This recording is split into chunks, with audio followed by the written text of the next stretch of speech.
Hi there. I'm very excited about my guest, but before I get to my guest, I have a little message from our sponsor. Hi there, I'm Sam Sorbo, and I want to talk to you about a very special deal right now. The Tuttle Twins history book is available, volume 1. Volume 2 is about to come out, and you can pre-order volume 2. But let me show you a little bit about volume 1. This is a Tuttle Twins history, America's history series of stories. So what they did here is they decided to tell America's history through storytelling, not just the what of history, but the why. And that's really engaging for young students. So I highly encourage it. It's got some beautiful visuals inside the book, full color. It's a hardcover book, obviously. It's really lovely. This is 1215 to 1776. And then volume 2 is coming out. So you can pre-order volume 2. Just go to samsorbo.com and order volume 1, pre-order volume 2 right now. Okay, thanks. Welcome to the Sam Sorbo Show. My guest now is Joe Rispoli. He's the president or the dean of a Christian K through 12 school. And he reached out to me on LinkedIn to have a conversation about education. So I thought this should be interesting. And I invited him to come on the show directly. Welcome to the program. Thank you for having me. Pleasure to be here. So first of all, how long have you been the dean there? And what is it that you do? Well, that's a good question. So basically a dean of campus is kind of like you said, the principal of the school. It's a K through 12 school here in the Houston area in Texas. And it's part of the whole conglomerate of university model schools, which is an organization that is a hybrid between co-parents at home, co-teachers with being those parents at home, and also with the school side, where we give all the instruction, the lesson plans, and we partner together. So that's awesome. I actually tried that briefly with my two boys, and it's K through 12. And so most of the hybrids I know are either 2 at school, 3 at home, or 3 at school, 2 at home. What is yours? Both. So grades pre-K through 4th are Tuesday, or I'm sorry, 2 days a week, Mondays and Wednesdays, whereas grades 5 through 12 are Monday, Wednesday, Friday, 3 days a week. Oh, wow. Okay. And how many students in this whole school? Well, this particular school is basically, we started last year. They opened the campus up expecting maybe around 40 students, but because of the need, there was 170 that they started the first year. I came on board last August and we started this school year with 270. Right now, we're at 325 with enrollment as of right now, which could change and continue to grow by the time school starts back in September. Right. Wow. So are these typically 2 working parent families? No, yeah, that wouldn't work. Now, there are some where there are 2 parents that are both working, but they'll have like a grandparent or somebody at home. Or if you have a parent that actually works from home, works remote, and is able to still make sure that on their satellite days, we call them, on Tuesdays and Thursdays, that they're able to still be there and help their children with their studies. Because the whole goal is to teach the kids to become independent learners and own their own education. So parents from the younger years, they're more involved.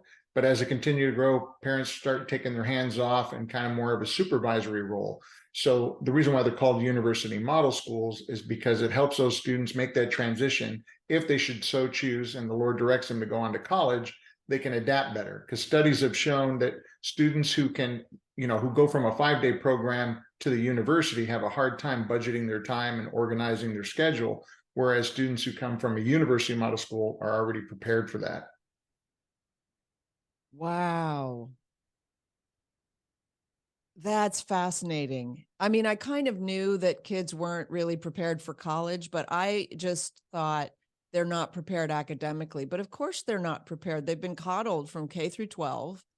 And they've just been performing for tests just to get by, to get the grade. And I'm not every student, but a lot of the students. And so by the time they get to college, they're like, wait, you want me to I'm supposed to show up somewhere? Like I have to take care of my own calendar, my own schedule or whatever.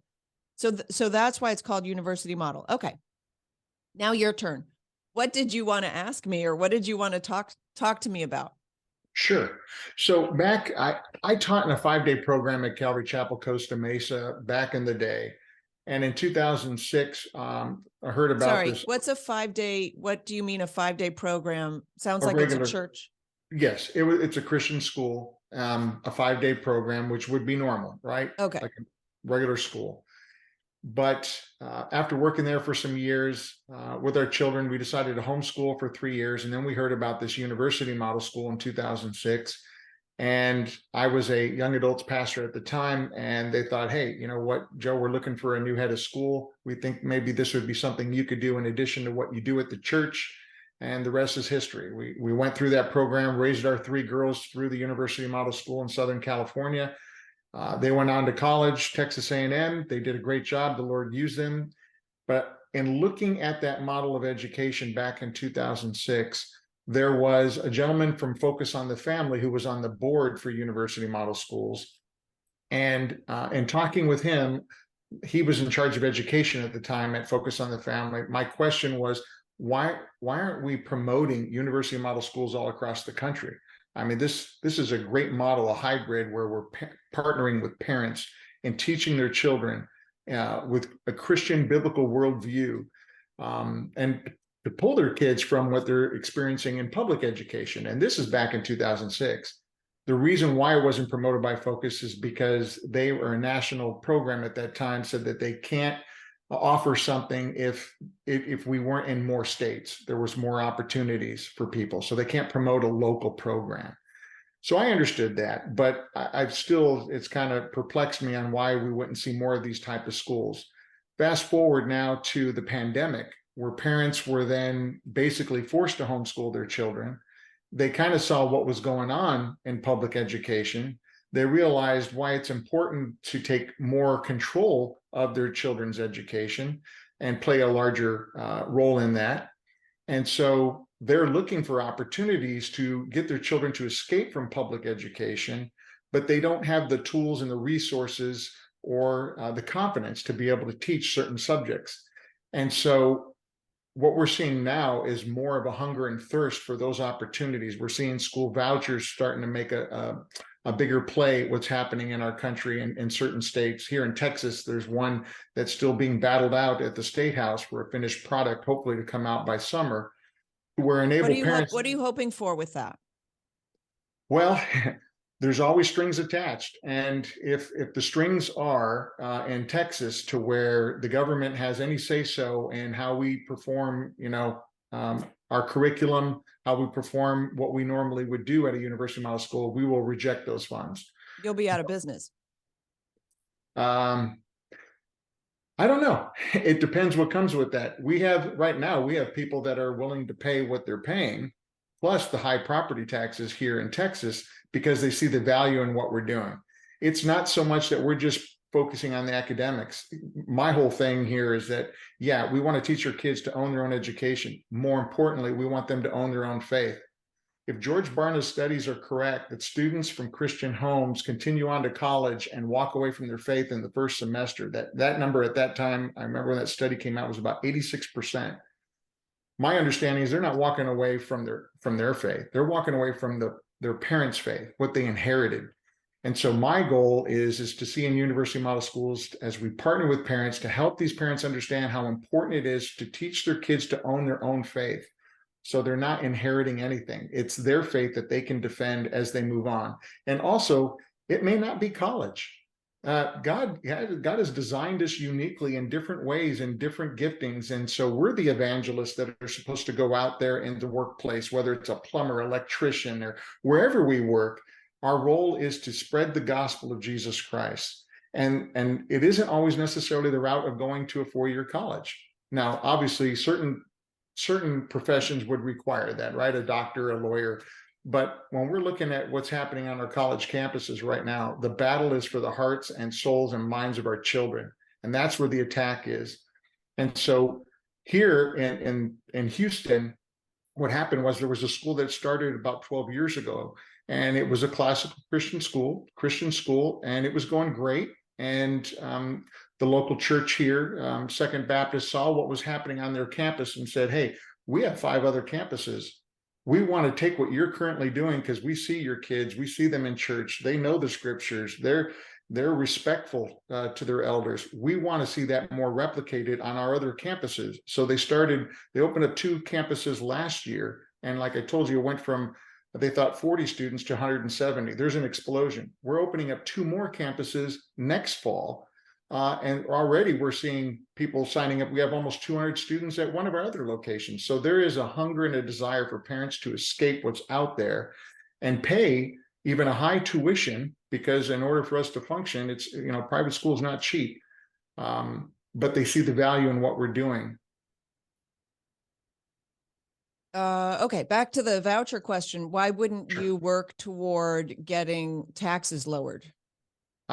So we're doing that. In fact, one member of our leadership team is actually Dr. Don Davis is on the committee that's working with the government, right, with the State House and some local representatives on seeing what type of bill is being drafted before they strip it and add things to it, to see what the finished product is going to, and have some of our input into that, so that we can make sure it's something that is going to be family friendly, but at the same time not undermine what we're doing with a biblical Christian perspective and how we're partnering with parents. So Right.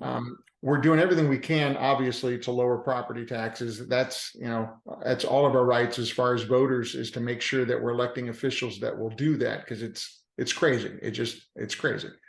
But at the same time, from my understanding right now, it stands that every family that would come in to a private school next year would be given $8,000 to be able to put towards a Christian or a private school education.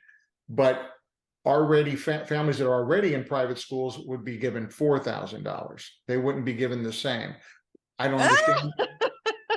I don't understand why it's written that way so far, but that's because it's bigoted. Right. It's a bigoted bill. But they're working on it. So it's not the finished product yet. So okay, we'll see what they're comes out. They're trying to put in bigotry. Yes. Well, I agree. And then the next question is, do they get that every year, or do those who are already in private school, does it get bumped up to 8,000 the following year? So no, the 8,000 get bumped down every year. Probably right. Yes. Because they're not going to start firing teachers until they don't have money. They're not, actually, they'll fire the teachers. They won't fire the administrators until they're out of money. Oh, I That's agree. just the way it works. You're better off putting all of your efforts into no bill, lower taxes. Oh, I 100% agree with you. I mean, yeah. I mean, look, and it is what it is, right? And you try to work the system the best that you can. Hi there, Sam Sorbo here. As you've probably noticed, YouTube has been very busy censoring the content that I produce. So I encourage you to please join me over on Rumble. You can subscribe there and get up to date with everything that I'm putting out there and sharing with our larger community. Please join me on rumble.com. Thanks.